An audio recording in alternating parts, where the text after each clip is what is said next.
This is the screencast for section 8.4, example 4, using L'Hopital's rule with improper integrals. So we're going to evaluate the antiderivative from 1 to infinity of x e to the negative x dx, or state that it diverges, of course. Well, first, I'm going to change that. Instead of being the antiderivative from 1 to infinity, I'm going to call infinity b and take the limit as b approaches infinity of our integrand times dx. So now, let's see, how would I integrate that? Well, it looks to me like a product of two functions that aren't related by a derivative so much, so maybe anti-differentiation by parts. So I'm going to call ux and dv e to the negative x dx, take the derivative of u, take the antiderivative of dv.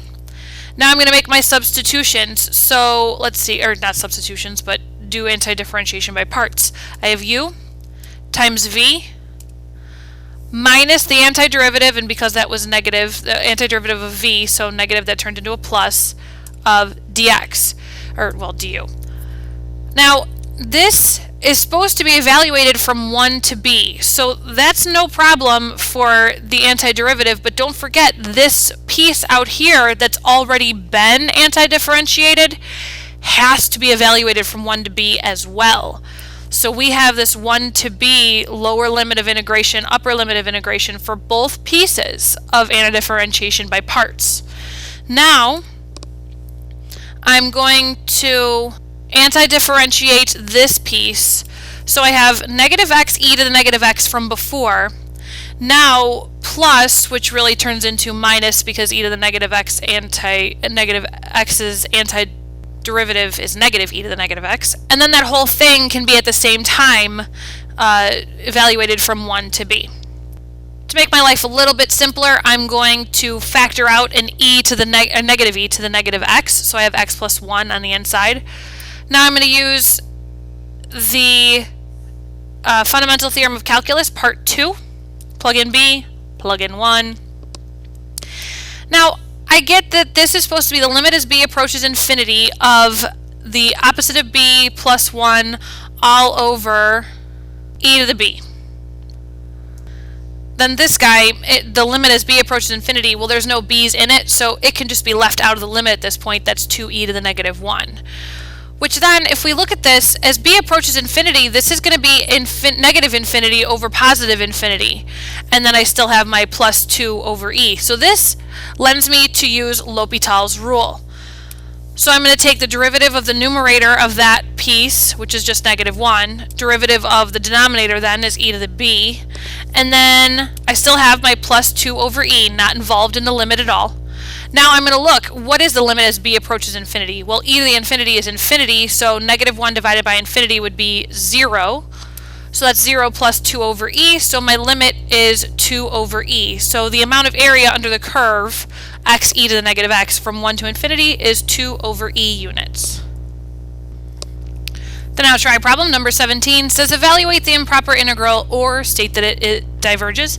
So 17 is the antiderivative from 1 to infinity of x e to the negative 2x dx.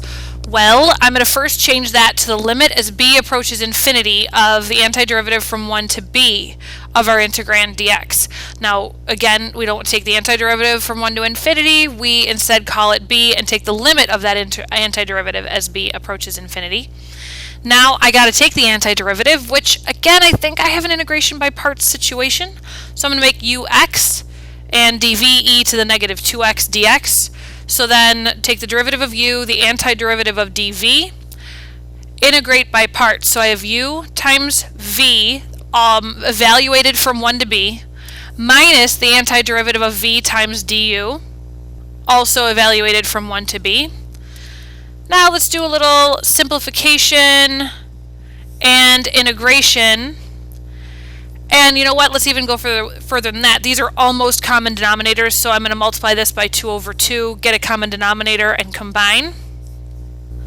Now I'm going to use fundamental theorem of part 2 to evaluate this from 1 to b. So I'll plug in b, subtract plugging in 1.